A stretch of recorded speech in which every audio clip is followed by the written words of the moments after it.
Berikan aku 10 orang pemuda, nescaya akan kugoncangkan dunia. Itulah baik kata-kata Soekarno, iaitu Presiden pertama Republik Indonesia, yang saya kira sememangnya kata-kata beliau itu wajar ada dalam diri setiap orang pendidik di Malaysia. Alhamdulillah dan rasa syukur terhadap ilahi kerana pada hari ini kita telah dipertemukan dalam sebuah diskusi ilmiah, iaitu sebuah program pengisian ilmu, iaitu Forum Peranan Guru sebagai ejen sosialisasi. Assalamualaikum dan selamat sejahtera kepada hadirin sekalian. Sebelum ilmu menusuk di dada, oleh itu sebelum kita pergi dengan lebih jauh lagi, apa kata kita berkenalan dengan 3 orang panel yang sudi meluangkan masa bersama kita pada hari ini, iaitu memperkenalkan ahli panel pertama, iaitu Nur Farhana, memperkenalkan ahli panel yang kedua Nufara, dan yang terakhir panel yang ketiga itu Syakila. Perabot jati dari Sulawesi, cantik buatan perrekaan terkini, pencetus kreativiti, penjana inovasi. Tema guru untuk tajuk ini. Apa itu sosialisasi? Sosialisasi dapat definisikan sebagai satu disiplin ilmu yang turut muncul seiring kewujudan kelompok manusia.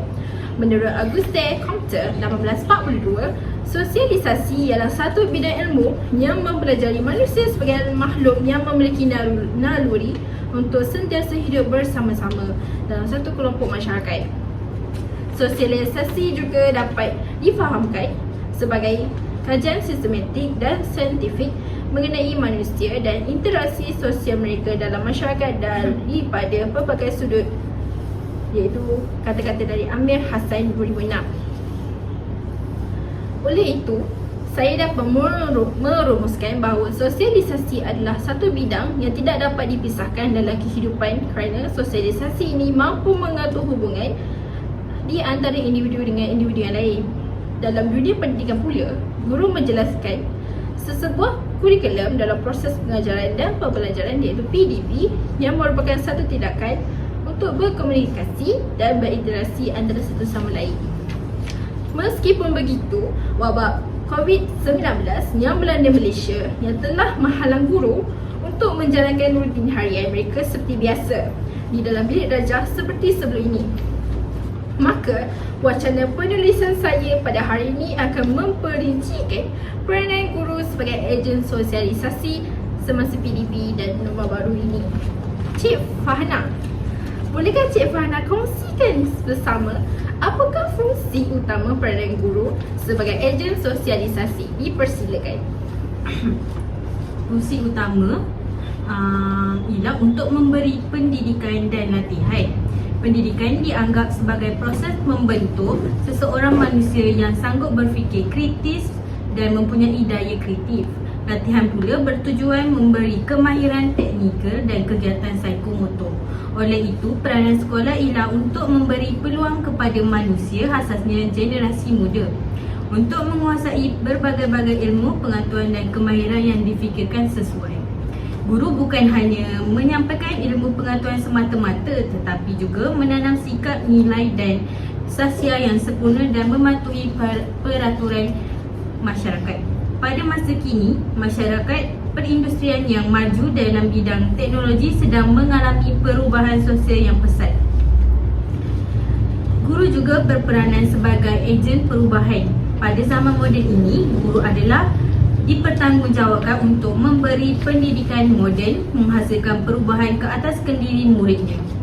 Sekolah merupakan yang utama sebagai satu aspek alam sekeliling yang mendatangkan kesan di dalam pembentukan sahsiah muridnya, sesuai dengan perkembangan dan keperluan masyarakat. Sekolah yang berwibawa dan responsif mesti bersifat dinamik. Unsur ini akan menggerakkan dan membolehkan sekolah sentiasa dalam keadaan yang segar, hidup, berkembang dan terus maju, selaras dengan keperluan zaman dan negara mengikut peredaran masa. Guru juga sebagai penggerak masyarakat. Pendidikan adalah proses dan aktiviti yang bertujuan membawa perubahan kepada seseorang individu mengikut norma dan nilai sesuatu masyarakat. Sekolah merupakan pengaruh yang utama sebagai satu aspek alam sekeliling mendatangkan kesan di dalam penguasaan ilmu baru. Guru juga memainkan peranan sebagai ejen memodernisasikan masyarakat dalam semua bidang perkembangan dan kemajuan. Ini bermakna guru sebagai penggerak masyarakat perlu mementingkan nilai kemasyarakatan dan proses pembaruan. Guru juga sebagai pembina negara. Masyarakat Malaysia adalah majmuk, terdiri daripada berbilang kaum yang mempunyai kebudayaan yang berbeza. Di antara kaum-kaum ini pula terdapat perbezaan penempatan kawasan seperti bandar, luar bandar, estet kampung, pertanian dan kampung nelayan. Atas kesedaran ini, Malaysia telah merangka Rukun Negara pada tahun 1970 yang dijadikan dasar pendidikan kewarganegaraan, pembangunan dan perkembangan masyarakat. Rukun negara ini terdiri daripada 5 prinsip yang utama. Yang pertama, kepercayaan kepada Tuhan. Yang kedua, kesetiaan kepada raja dan negara. Yang ketiga, keluhuran perlembagaan. Yang keempat, kedaulatan undang-undang. Dan yang kelima, kesopanan dan kesusilaan.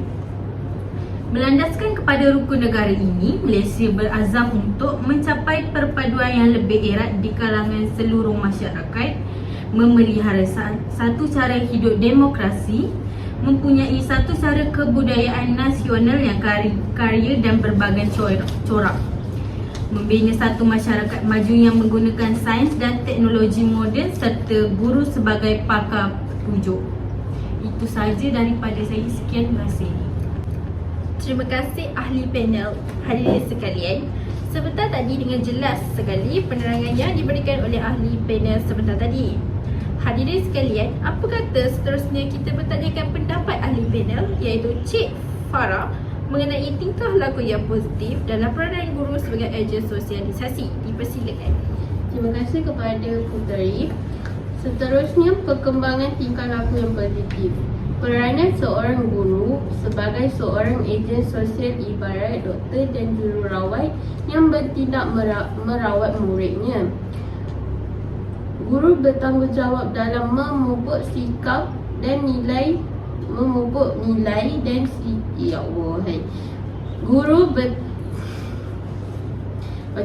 Guru bertanggungjawab dalam memupuk sikap, nilai dan khasiat murid yang sempurna supaya selaras dengan kehendak masyarakat.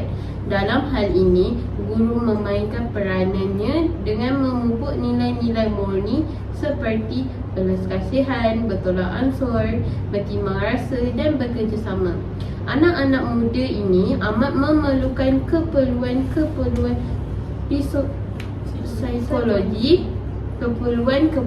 psikologi tersebut dan ini dapat dipenuhi oleh seorang guru yang baik hati serta ada perasaan belas kasihan. Kesemua nilai ini amat dihargai dalam sosialisasi. Dengan adanya penekanan nilai-nilai tersebut, suasana yang kondusif telah menwujudkan untuk bersosialisasi. Guru perlu berusaha untuk membimbing dan membentuk tingkah laku murid yang positif dan menghentikan tingkah laku yang negatif mengikut nilai, norma dan kehendak masyarakat. Asas penting dalam pembentukan tingkah laku murid adalah dengan membina hubungan yang positif antara guru-guru dan murid di dalam sekolah ataupun di dalam bilik darjah. Guru perlu mempunyai kemahiran strategi tertentu untuk membolehkan murid membuat pilihan tingkah laku yang dapat meningkatkan peluang pembelajaran untuk diri mereka sendiri. Usaha dapat dilaksanakan dengan cara penyerapan nilai murni sama ada secara langsung ataupun secara tidak langsung melalui aktiviti pembelajaran di bilik darjah maupun ketika pelaksanaan aktiviti kelab dan persatuan. Terima kasih ahli panel. Hadirin sekalian, sebentar tadi dengan begitu jelas sekali panel kita telah memberikan pandangan mengenai tema kita pada hari ini. Saya fikir tentu hadirin sekalian juga jelas dengan penerangan yang diberikan. Memetik baik-baik kata seorang pemimpin pada masa dahulu, perjuanganku lebih mudah kerana mengusir penjajah. Perjuanganmu lebih sulit kerana melawan bangsamu sendiri. Pada pandangan saya sendiri, baik-baik kata tersebut sebenarnya betul ditujukan kepada pendidik. Ini bukan bermakna pendidik perlu berperang sebagainya, tetapi peranan guru sebagai pendidik bukanlah suatu tugas yang mudah. Kita teruskan dengan ahli panel yang seterusnya iaitu Cik Shakila. Baiklah Cik Shakila, dalam hati saya sendiri sejak dari tadi terlonjak-lonjak rasanya tahu apakah peranan sebagai ejen sosialisasi semasa pandemik COVID-19. Dipersilakan. Terima kasih kepada moderator kita yang cantik cerita manis menawan. Baiklah, kita sedia maklum bahawa negara kita tidak terkecuali dari wabak COVID-19 yang pernah melanda dunia 2 tahun yang lalu. Oleh itu, kerajaan Malaysia telah menggunakan beberapa kaedah yang boleh mengurangkan beban yang dipikul oleh para pendidik dan pelajar. Kaedah yang telah digunakan oleh majoriti negara serta negara kita sendiri ialah kaedah pembelajaran menggunakan aplikasi WhatsApp. WhatsApp merupakan aplikasi telefon mudah alih ataupun telefon pintar untuk pesanan segera. WhatsApp menawarkan komunikasi mudah alih yang lebih cepat kepada para guru untuk memberikan maklumat kepada para pelajarnya. Penggunaan WhatsApp merupakan pilihan sebagai medium utama untuk berkongsi bahan pengajaran. Bahan pengajaran ini termasuklah video pengajaran, nota ringkas, jalan kerja tutorial dan perbincangan topik yang kurang difahami. Sebelum guru berkongsi sebarang video pengajaran di dalam WhatsApp, saiz video akan dikompres terlebih dahulu supaya saiz menjadi lebih kecil dengan menggunakan aplikasi Handbrake. Jika saiz terlalu besar, ianya tidak dapat dimuat naik ke dalam WhatsApp dan ini akan menyukarkan proses pengajaran dan pembelajaran. Aplikasi WhatsApp ini juga tidak menggunakan data yang banyak dan mudah digunakan kerana aplikasi ini telah pun sinonim dengan pelbagai lapisan masyarakat. Oleh itu, kaedah pembelajaran menggunakan aplikasi WhatsApp sangat sesuai dalam situasi pandemik kerana ia mudah digunakan. Seterusnya, para pendidik juga menggunakan kaedah merakam video pengajaran untuk dihantar kepada pelajar. Kaedah merakam video mengajar juga boleh digunakan oleh guru dalam proses pembelajaran dan pengajaran. Walaupun cara ini memerlukan penggunaan data yang sedikit tinggi, namun penerangan guru secara langsung juga diperlukan bagi memastikan murid-murid mendapat kefahaman yang jelas mengenai sesuatu topik. Contoh subjek yang memerlukan penerangan secara langsung oleh guru ialah subjek matematik. Guru boleh menggunakan kaedah merakam dirinya sendiri sedang mengajar, kemudian menghantar video tersebut ke aplikasi-aplikasi sosial seperti WhatsApp dan juga Telegram. Dengan perkongsian video berkenaan, murid dapat gambaran lebih jelas sekalipun tidak mengikuti sesi pengajaran dan pembelajaran dalam bilik darjah. Selain itu, kaedah pembelajaran ini juga membolehkan pelajar melihat berulang-ulang kali video jika pelajar tersebut terlupa dan kurang jelas akan sesuatu topik. Walaupun begitu, kaedah ini perlu dikurangkan dan hanya digunakan jika diperlukan sahaja. Hal ini kerana untuk memuat naik video yang dihantar oleh guru tersebut memakan data yang sangat banyak dan perkara ini akan membebankan pihak pelajar, ibu bapa dan guru tersebut. Tambahan itu,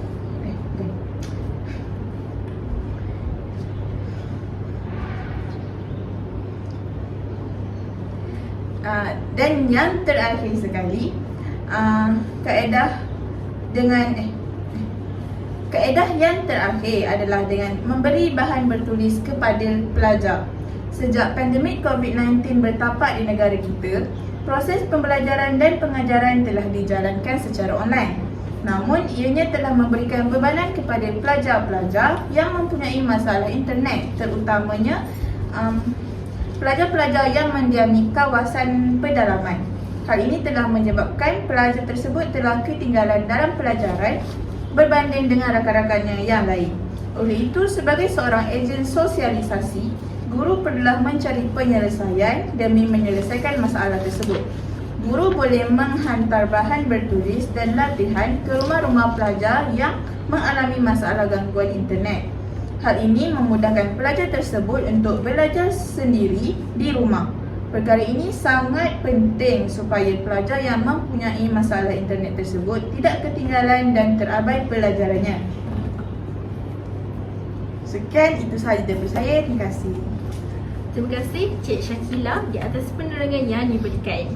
Sebelum berakhirnya sesi forum ini, adakah ada dari kalangan panel kita ingin memberikan sedikit penambahan? Jika ada, dipersilakan. Saya dari panel 2 ingin menambahkan beberapa maklumat seperti penguasaan ilmu dan kemahiran. Ilmu menjadi aset maknawi dalam kehidupan setiap insan. Dengan adanya ilmu sebagai bekalan hidup, barulah seseorang itu dapat mengeksploitasi ilmu yang dimiliki itu ke arah kemajuan diri, pembangunan nusa dan pemartabahan bangsa. Sebagai ejen sosial, seorang guru tidak boleh merasa jemu untuk menimba ilmu baharu serta mempelajari kemahiran terkini yang sesuai dengan perkembangan diri dan masyarakat. Hal ini kerana dalam konteks masyarakat seluar jagat ini, ilmu dan guru yang menguasai ilmu yang mantap dapat meningkatkan profesionalisme keguruan, menjalankan tugas dengan cekap dan berkesan serta menjadi lebih kreatif dan inovatif. Penguasaan ilmu pengetahuan bagi setiap guru juga amat penting dalam menjayakan hasrat kerajaan untuk melahirkan pelajar yang mempunyai kemahiran berfikir aras tinggi. Oleh hal yang demikian adalah menjadi tanggungjawab pendidik untuk mempersiapkan diri terlebih dahulu dengan pengetahuan dan kemahiran bagi memastikan produk yang dilahirkan kelak memenuhi ciri-ciri murid sebagaimana yang diimpikan. Dengan itu, guru perlu mengajak paradigma dengan melakukan transformasi minda agar dapat merealisasikan hasrat yang disebut. Terima kasih, itu sahaja daripada saya. Terima kasih Cik Farah di atas penerangan yang diberikan. Cantik dikenal doko suasa, tidak perasan kancing yang karat. Guru pembina negara bangsa, pendidik insan dunia akhirat. Begitu banyak sekali ilmu yang dikongsikan pada hari ini. Terima kasih ahli panel sekalian di atas info dan pandangan yang mantap sekali. Masa begitu mencemburui. Konklusinya, kita hendaklah sentiasa melahirkan pemikiran yang kritis, kreatif dan inovatif sebagai seorang guru yang juga merupakan ejen sosialisasi dalam dunia pendidikan. Meskipun begitu, kebajikan murid-murid, ibu bapa, bahkan guru wajar diambil kira bagi mengelakkan bebanan kepada mana-mana pihak. Maka bidang pendidikan dapat terus berkembang agar dapat duduk sama tinggi dengan negara-negara yang maju yang lain dalam dunia pendidikan di peringkat global. Oleh itu, saya berharap semua cadangan kaedah PDP dapat diteruskan dan dilaksanakan bagi mengimplementasikan murid-murid yang seimbang dari aspek jasmani, emosi, rohani, intelektual dan sosial (CHERIS) yang telah digariskan oleh falsafah pendidikan kebangsaan FPK. Sebelum menutupi raih forum kita pada hari ini, saya sangat suka memperdengarkan hadirin sekalian sajak nukilan Osman Awang. Jika hari ini seorang Perdana Menteri berkuasa, jika hari ini seorang raja menaiki tahta, jika hari ini seorang presiden sebuah negara, jika hari ini seorang ulama yang mulia, jika hari ini seorang peguam menang bicara, jika hari ini seorang penulis terkemuka, jika hari ini siapa saja menjadi dewasa, sejarahnya dimulakan oleh seorang guru biasa dengan lembut sabarnya mengajar tulis baca. Kalau ada sumur di ladang, boleh saya menumpang mandi. Kalau ada umur yang panjang, semoga kita bersua kembali. Sekian, terima kasih.